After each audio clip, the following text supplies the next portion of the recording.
So by 1920, Henry Ford is, if not the most successful individual industrial magnate in the world, he's certainly the most iconic one. He's revolutionized production processes with a full implementation of the assembly line concept. He's created something that historians call welfare capitalism by giving what is at that time an unheard of daily wage of $5 a day to his workers, with the idea of keeping them content, of keeping them working for Ford rather than moving somewhere else. And he's in the process of building a massive new integrated industrial facility just outside of Detroit, the River Rouge plant, which is completed in 1928. At that point, it's the biggest factory in the world, and it's still in operation today, making Ford F-150s. So Ford is incredibly successful. He's making huge amounts of money, more money than he could have ever dreamed of as a Michigan farm boy. So what does he decide to do with all of that fame and wealth and power? Well, people decide to do all kinds of different things when they achieve that kind of status. Bill Gates decides he wants to solve the problem of malaria. Howard Hughes decides he wants to hide in hotel penthouses for the rest of his life. But what Ford decides to do is to tell everybody how wrong they are about everything and how right he is. Ford buys a newspaper called the Dearborn Independent, and he starts to use this to put out his own version of what the world is and what it should look like, his own philosophy. Now, parts of this philosophy are going to sound very familiar to you.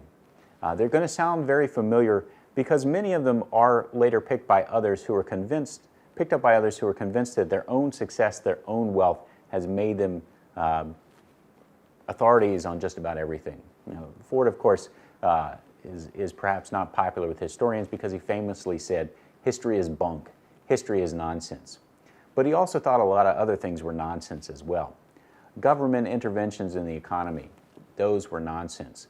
Government attempts to try to reduce the level of poverty by increasing regulation of corporations or others, those were also nonsense. They simply made things worse. Ford promotes this vision through the Dearborn Independent.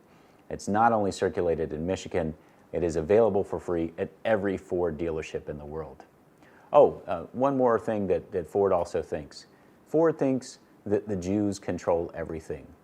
He thought that Jews were responsible for corruption in sports, corruption in politics, corruption in the media. And he became incredibly powerful, or rather popular, among some people because of his anti-Semitism. People like, for instance, Adolf Hitler, who kept Ford's photo on his desk and distributed some of his publications. But Ford isn't so successful at convincing his workers that his point of view is the one that they should adopt. And because he's not successful, he decides that where persuasion won't work, force and coercion is the way he's going to have to go. He creates something in his company called the Social Department. And the Social Department conducts surveillance on Ford's workers, on his employees, when they're not actually on the job.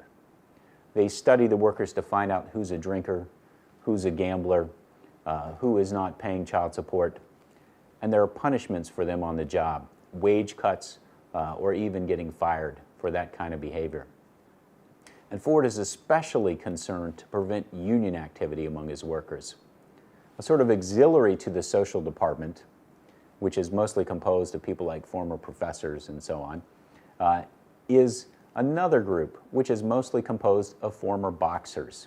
And the former boxers find out who is talking about unionizing at Ford plants.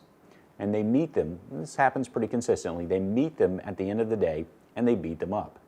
Not surprisingly, this puts a real damper on union activity in Ford plants.